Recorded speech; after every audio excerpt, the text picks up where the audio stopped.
Conectar objetos físicos à rede mundial de computadores. O termo Internet das Coisas vem do inglês Internet of Things, também conhecido pela sigla IoT. Ele foi criado no final dos anos 90 por Kevin Ashton, pesquisador britânico do Instituto de Tecnologia de Massachusetts. Mas o uso de dispositivos conectados à internet é um fenômeno tecnológico que começou há mais de 30 anos.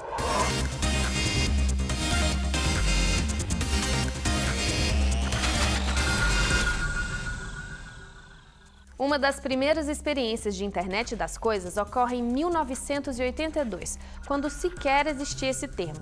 Um grupo de estudantes da Universidade de Carnegie Mellon, na Pensilvânia, conectaram uma máquina de Coca-Cola à internet. O experimento permitia acesso ao estoque e à temperatura da máquina, por exemplo. A internet das coisas é uma consequência natural, primeiro, de ter eletrônica embarcada e processamento embarcado em todas as coisas. Segundo, que por uma questão de facilidade, de mobilidade, de expansão da internet, você passa a querer dialogar com as suas coisas, não estando limitado pelo espaço. A internet das coisas ela é dividida em uns conjuntos com algumas características. Então, primeiro, ela tem que ter o próprio objeto. O objeto ela vai ter que ter uma identificação única e exclusiva. Então, uma cadeira vai ser a cadeira. A outra cadeira igualzinho vai ser a outra cadeira, ou seja, cadeira A, cadeira B, iguais, porém com identidades únicas. Essa identidade única, então, ela vai passar para um sistema de comunicação. Ou seja, ela vai transmitir essa informação por um Wi-Fi, por um 3G ou LTE, ou conforme você quiser. E conforme vai passar essa comunicação, ou seja, esses dados de identificação do próprio objeto e dos sensores contidos nesse objeto, ele vai passar para uma análise de dados. Essa análise de dados, então, vai fazer uma análise cognitiva ou preditiva, de acordo com o que a aplicação requerer, e assim vai fazer uma análise em relação àquele sistema. A gente tem desde a década de 70, já tem coisas conectadas, né? Teve os primeiros ATMs, os primeiros bancos conectados em rua. Na década de 80, a gente já tem algumas universidades fazendo experiência com máquinas de refrigerante. Então, a gente não pode achar que isso é novo. O que está acontecendo é que nós estamos justamente nesse período de explosão. Na internet das coisas, vai ter uma automação que vai te livrar de uma porção de problemas. Quer dizer, o seu carro avisa que está chegando na sua casa, eventualmente, ou o seu GPS avisa que está chegando e provavelmente, se precisar descongelar uma comida para ser usada no jantar, já começa um processo de descongelamento. Provavelmente o ar-condicionado, se tiver que ligar porque é muito quente, já ligou, para quando você chegar está na temperatura certa. Eventualmente luzes que precisam ser acendidas e apagadas funcionarão. Eventualmente a porteira da sua casa vai abrir quando você estiver chegando perto. E isso é a parte confortável e econômica, né?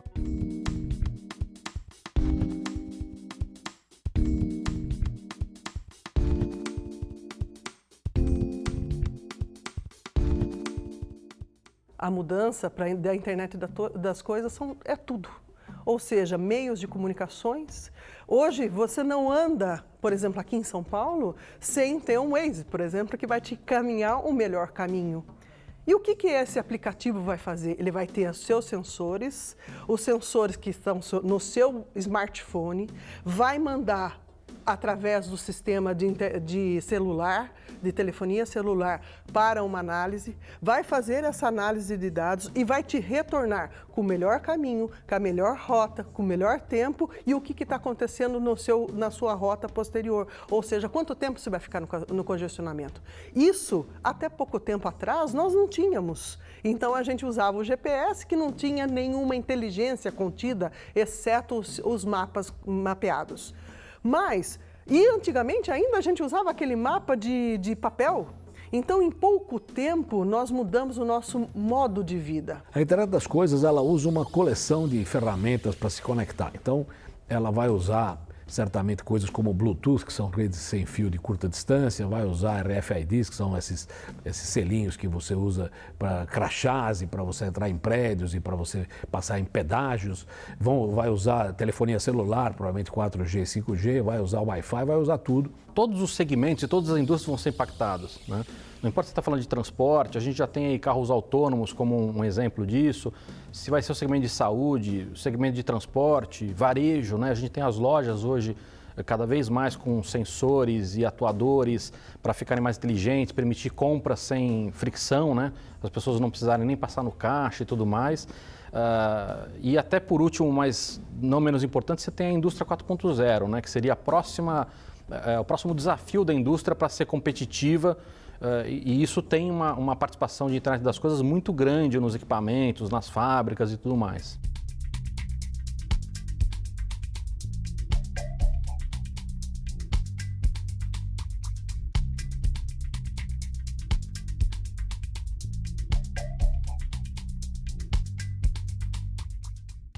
O Brasil está muito, muito bom para a internet das coisas, por incrível que pareça. Gente, eu acho que não, mas está sim, principalmente no sistema agro.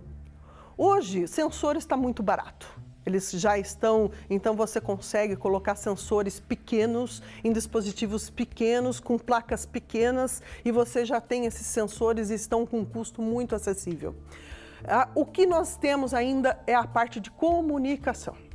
Comunicação realmente vai requerer mais investimento do próprio governo. Para quê? Para que aquela cidade, aquele sítio, aquela fazenda que está usando dispositivos de internet das coisas para melhorar a sua parte agro, vai ter que ter comunicação para isso. Não adianta a gente ter dispositivos colocados no plantio sem que esses dispositivos trafeguem os seus dados e os seus dados fiquem para serem analisados. Se não tiver análise desses dados correta, não vai ter internet das coisas. Então, nós precisamos ter a comunicação. Comunicação em que sistema? No 5G que está vindo agora, ou na própria internet, chegar à internet, mesmo que seja 3G, 4G, lá no meio do sítio, da fazenda, em que precisa ter essas análises de dados. Por exemplo, imagine uma automação na área agrícola. Você tem uma fazenda e você tem tratores colhendo grãos, e você tem um silo onde você vai guardar grãos, e você tem umidificadores para gerar umidade ou jogar adubos ou o que for. Se isso se comunicar e você permitir que essas coisas falem, o trator pode falar com o silo e descobrir que não tem que levar para lá o grão, porque não cabe mais nada lá, tem que levar para outro lugar, para o silo número 2. A umidade daquele tempo que está chovendo ou não está chovendo pode dizer que é hora de colocar adubo ou não. Quer dizer, você tem uma porção de coisas que são extremamente vantajosas para esse nicho de mercado e para muitos outros, cidades inteligentes e tal. A gente tem aí uma variedade muito grande de possibilidades para trazer inteligência para as cidades, seja para melhorar a segurança, melhorar conforto, trazer inteligência. A gente tem inclusive startups fazendo coisas muito interessantes aqui no Brasil já. Tem uma startup chamada Pluvion. Eles têm equipamentos que vão medir uma série de coisas como vento, umidade, temperatura, mas também vão medir a chuva, né? Isso pode trazer uma série de informações relevantes para a cidade, como poder prever enchentes e coisas assim, mas também trazer uma série de informações que também são relevantes para o universo comercial. Eu participei de um projeto de construir um prédio inteligente, e esse prédio inteligente não só vai trazer conforto e segurança e economia para as pessoas que moram ou trabalham no prédio, mas também vai ajudar a inteligência da cidade. Você pode controlar qualquer um dos aparelhos ou cenários a qualquer momento, e todos os seus acessórios, seu iPad, o teu celular, estão conectados ao apartamento.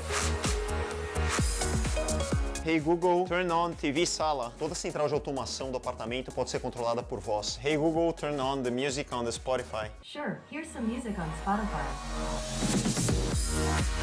Um simples equipamento conectado com uma cafeteira pode gerar uma experiência incrível. Ela te avisa quando estão acabando as cápsulas e ela conectada já faz o seu cafezinho no horário pré-programado, tornando tudo muito mais simples e rápido. Recentemente, então, uma startup brasileira ganhou um dos melhores prêmios mundiais. Essa startup brasileira, ela desenvolveu um sistema onde você coloca atrás do seu interruptor uma placa, muito simples e muito barata. E nessa placa, ela manda informação de quanto que está o seu consumo, todas as suas informações, quando que você quer que ligue, quando que você quer que desligue. Então, aquele interruptor, aquela fonte de energia. E mais, ele consegue identificar qual é o produto que está sendo plugado naquela tomada. Se ele consegue ver o produto que está sendo plugado, ele consegue saber até a marca, quanto que está consumindo, e daí ele faz a comparação de outros consumidores que também têm a placa. Então o governo consegue mandar regras para que a indústria comece a fazer produtos que consumam menos. Cidades inteligentes são coisas que também estão na bica de acontecer. Quer dizer, certamente já temos algumas experiências mais simples, quando você fala, por exemplo, em semáforos. Todo mundo fica muito chateado quando fica parado no semáforo e não tem ninguém passando na transversal, e você fica esperando 2, 3 minutos, quando você vê que é bobo aquele momento parado, porque podia estar aproveitando melhor o fluxo da cidade. Então, se você tiver informação fluindo, que saiba em cada instante como está o trânsito, a gente tem um pouco de visão disso com esses equipamentos atuais de fazer roteamento nas cidades, os aplicativos que permitem você ir de um lugar para outro, que sabem que tem congestionamento num lugar ou não, mas isso aplicado numa cidade como um todo, distribuição de energia elétrica, infraestrutura de água, a parte de trânsito, você podendo integrar esses dados no que o pessoal chama de Big Data, de grandes dados, quer dizer, você consegue gerir isso de uma forma muito eficiente. A relação de internet das coisas com Big Data é muito grande, né? Você tem, hoje a quantidade de dados que a gente gera com a internet já é gigantesca, mas com a internet das coisas isso vai crescer de uma maneira exponencial, né? Então a gente vai ter muitos aparelhos colhendo dados, e uma boa parte da análise desses dados pode ser inclusive feita, né, dentro do universo das coisas, antes de levar para a nuvem. Apesar de não ser obrigatório que a internet das coisas gere dados, a gente vai ter uma monstruosidade de dados sendo gerados por esses caras, e muitas dessas análises vão precisar ser feitas em tempo real. Um exemplo que eu dei outro dia numa palestra dessas era que nós tínhamos uma situação em que você era o centro das coisas ao redor de você. Quer dizer, nós controlamos os objetos que nos cercam e pedimos que eles façam coisas, ordenamos que eles façam coisas e conversamos com eles e tal. Na medida que vamos tendo esses objetos falando línguas genéricas, universais, como TCP/IP, como internet, como outros protocolos, na medida que esses objetos podem falar entre si por causa disso, nós provavelmente podemos deixar de ser o centro da conversa e nós seremos apenas mais um espectador das coisas que estarão falando entre si. Saímos de um negócio que é antropocêntrico, onde o ser humano é o centro, para um negócio que seria ontocêntrico, onde as coisas é que são o centro das atividades. Meio assustador, sim, um pouco, né? Meio Black Mirror da vida. O celular em si eu já acho uma coisa que já domina muito a gente, já deixa a gente meio longe da humanidade mesmo, digamos, do olho no olho. Se eu pudesse, se eu tivesse dinheiro para comprar, acho que eu usaria sim, talvez por uma questão de praticidade. O Google Glass, eu não sei, eu não conseguiria usar uma coisa assim, eu acho que ia ter vertigem. Por mais que tenha uma via muito boa, de muita comunicação, expansão, conexão de pessoas e tal, em outra polaridade ela também atrapalha. A gente acaba se tornando meio precário em algumas ações humanas, normais, assim, né? Isso a gente consegue ver em qualquer mesa de jantar de família, que todo mundo fica conectado. Parece que a gente tem uma liberdade, assim, e eu acredito que ela realmente se efetiva em determinados aspectos, mas eu acho que a gente fica muito monitorado e padronizado para determinado tipo de consumo e de produção que eu acho bastante limitado. Não sei se vai chegar tão cedo no Brasil, não sei se a gente tem infraestrutura para isso, mas eu imagino que vai estar tudo conectado, sim. Eu acho que a gente tem vários outros desafios que são prioritários, mas que, se pautados e coligados com essas possibilidades da tecnologia, eu acho que seriam incríveis. Daqui a um tempo a gente não vai ter, acho que ficar sentado e deixar que tudo faça por a gente, talvez. Acho que vai ser essa inutilidade do homem, inclusive, criada pela tecnologia. Consumir conteúdo midiático através de dispositivos conectados à internet é um hábito relativamente novo, mas em muitos países já supera o consumo por meios tradicionais. A internet está presente nos televisores, celulares, tablets, óculos, relógios e pode oferecer conteúdo 24 horas por dia sem limitações espaciais. Ao mesmo tempo, a produção e a distribuição audiovisual foram diretamente atingidas pela internet das coisas. O que acontece com as mídias? Hoje os jovens não assistem quase televisão mais. Hoje os jovens gostam de série na hora que eles querem e como eles querem. Eles não querem mais assistir de qualquer forma uma televisão que fica num horário fixo aquilo lá. Então o paradigma também da mídia está mudando. E isso vem com o quê? Com as Smart TVs que estão ligadas na internet e que te dá a esse jovem a liberdade de você enxergar qualquer produto em qualquer hora e qualquer lugar. No seu celular também. Certamente nós já temos uma grande integração, e cada vez a integração cresce mais, entre os equipamentos que nos dão lazer, entretenimento e informação em casa, né? Atualmente é usual você misturar internet e televisão, por exemplo, usando o equipamento de exibição da televisão, mas com dados que vieram da internet, com filmes que vieram da internet. O pessoal assiste os filmes hoje baixados de algum lugar. Em suma, essa coisa começa a ficar extremamente ubíqua, né? Você tem isso em todos os lugares. Isso também começa a ficar interativo, quer dizer, da mesma forma que você vê TV, né? Sem falar daquela paradoxo russo, a TV vê você. Enquanto você vê TV, ela também te vê. Então, com a internet das coisas, certamente não é difícil que os que geram esse tipo de aglutinação de informações saibam que canais você assiste, que hora que você liga, que desliga, etc. e tal, que informações você procura na rede já era possível no passado, que tipo de buscas você faz, com quem você tem trocado mais ou menos dados.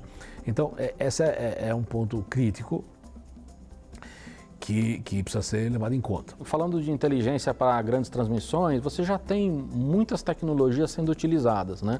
Seja para adicionar, entender o vídeo e adicionar efeitos, adicionar informações ou fazer análises, né? Então, análise de campo quente, onde esse jogador andou mais, onde não andou, identificando questões.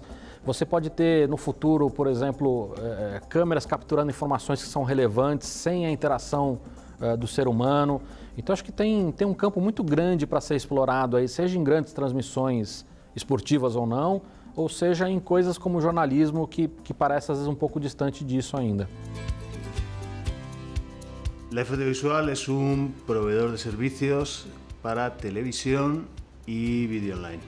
Actualmente estamos transmitiendo unas 5.000 horas de vídeo de alta calidad, HD por supuesto, a través de la plataforma IoT de Vodafone. Casi el 100% de nuestros servicios pasan de una forma u otra por internet. E nas televisões e nos rádios, o que está acontecendo? Hoje em dia, o próprio conteúdo está sendo realizado por causa das câmeras. As câmeras com muita facilidade, com muita qualidade. O próprio telespectador está fazendo aquele conteúdo. E mais, ele está mandando para a internet e com muito mais visualizações do que uma televisão teria. Veja como também está mudando o papel do consumidor. O próprio consumidor está fazendo conteúdo, o próprio telespectador está fazendo o seu conteúdo e com mais, não falo mais qualidade de jeito nenhum, mas com mais naturalidade. E quando ele tem mais naturalidade, ele consegue atingir um público muito, muito maior que quer ver essa naturalidade, que quer sentir essa naturalidade.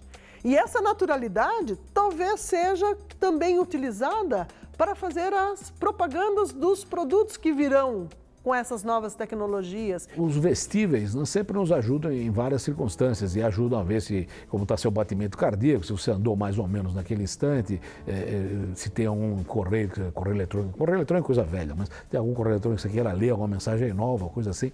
Essas coisas ajudam, né?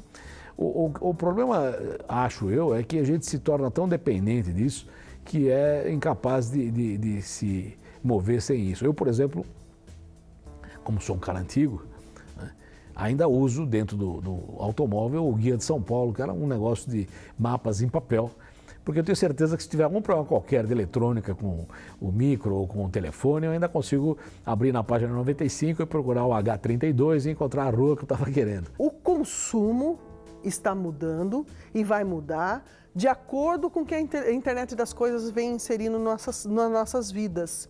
E essa inserção da internet das coisas diária é tão sucinta que a gente não enxerga. Quando a gente vê, a gente já está usando e não quer mais parar de utilizar. Veja o smartphone, a gente não fica mais sem o smartphone. Os relógios inteligentes, o smartwatch, por que você não quer mais? Porque é fácil, porque você vê aqui quem ligou para você, quem mandou o WhatsApp, quem então é muito mais fácil. E a vida, então, eu não quero mais só um relógio que mostre as horas, eu quero sim um relógio que me mostre os outros meios de comunicação. A gente tem aí os relógios inteligentes, você tem os VRs, né, os óculos, mas a gente está ainda muito no comecinho dessa história. A gente já começa a ver algumas coisas voltadas para a saúde que são muito pequenas e até podem ser colocadas dentro do corpo para poder medir glicose e tudo mais. Então esse é um segmento que está aí num ponto de explosão e nos próximos anos a gente pode ver uma quantidade muito grande de coisas vestíveis, seja dentro da roupa, dentro do corpo, né, ou em acessórios como o celular, ajudando a trazer mais conforto ou mais inteligência, em questões de saúde, questões de transporte, enfim, um monte de coisa assim.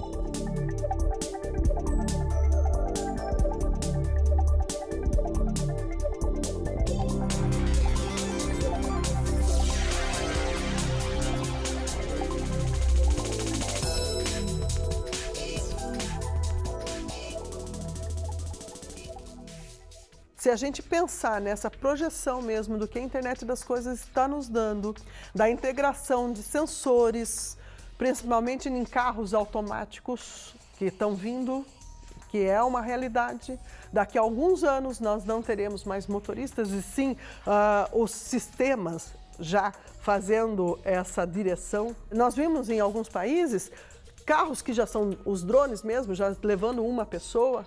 Isso é a nossa realidade. Então, aqueles filmes e desenhos que nós assistimos quando éramos pequenos, do Jackson, por exemplo, daqui nós vamos viver essa realidade. Meet George Jetson. His boy Elroy. Sempre tem exemplos para o bem e para o mal. Então, por exemplo, o controle elétrico de uma cidade certamente é feito por um processo informático, tem um computador ajudando, etc. Então, com a internet, por uma questão de conforto e de mobilidade, eu gostaria talvez de não ter que ir até o escritório da companhia elétrica para controlar a eletricidade da cidade. Eu gostaria talvez de controlá-lo via internet. Ao fazer isso, se eu o fizer sem o devido cuidado, se eu imaginar que eu estou tão seguro quanto eu estava antes, eu vou estar incorrendo no seguinte erro. Da outra vez, para fazer o controle, eu tinha que ir até um lugar físico, entrar por uma porteira, me apresentar a um porteiro, sentar na minha mesa, usar uma senha e controlar o sistema da cidade. Agora, como eu posso fazer isso pela internet, se eu não tomei cuidado ao transportar isso para a internet, algum aproveitador pode tentar fazer o que eu faria do escritório. E com isso você escuta, uma cidade foi atacada e a parte elétrica foi desligada. Quer dizer, quando nós ligamos isso à rede como um todo, e como a rede tem bilhões de indivíduos e bilhões de interesses, nós temos que tomar muito cuidado ao fazer essa transição. Até onde os dispositivos que eu aceito que estão entrando na minha casa, ele tem segurança para ataques cibernéticos, por exemplo. É uma coisa que a gente talvez nem fique preocupado, mas tem que se preocupar. Até onde um ataque vai entrar na minha luz e vai desligar a minha luz, porque eu tenho um dispositivo de internet das coisas e que não está seguro o suficiente. Até onde ele vai utilizar, esses ataques vão utilizar o IP daquela luz e vai entrar na minha rede e vai verificar os meus dados pessoais. Até onde? Até onde eu vou estar dirigindo o carro e ele não vai ter um ataque, por exemplo. Existem, então, vários testes que estão na mídia em relação a ataques mesmo. Então, rifles que tem o sistema de IoT, ele foi por ataque mesmo, mas fizeram de propósito para verificar a vulnerabilidade daquele ataque, daquele rifle. Simplesmente mirou de um lado e o projétil foi para o outro lado. Veja. Então, algumas coisas que a gente fica preocupado é realmente a segurança. Agora, o que a gente tem visto é que em grande parte das utilizações, apesar de todos os desafios, eles acabam atraindo muito mais conforto e segurança do que a gente tinha antes. Os carros autônomos são um exemplo disso. A gente tem vários desafios com os carros autônomos, né? A gente tem carros autônomos já que causaram acidentes e causaram até acidentes fatais, mas quando a gente vai analisar, eles são muito mais seguros do que a opção atual, né? Então a gente tem que tomar um cuidado de olhar essas questões como desafios e não como os riscos, né? Para a gente não impedir essa evolução, porque ela é relevante para uma série de frentes para o Brasil se desenvolver. No início dos anos 80, havia cerca de 1.000 dispositivos conectados à internet. Em 2010, esse número subiu para 10 bilhões. A alta conectividade e o grande volume de dados que circulam na rede trazem inúmeros benefícios à sociedade. Mas com essa exposição também surgem ameaças à privacidade e à segurança. Um futuro mais conectado é inevitável e imprevisível.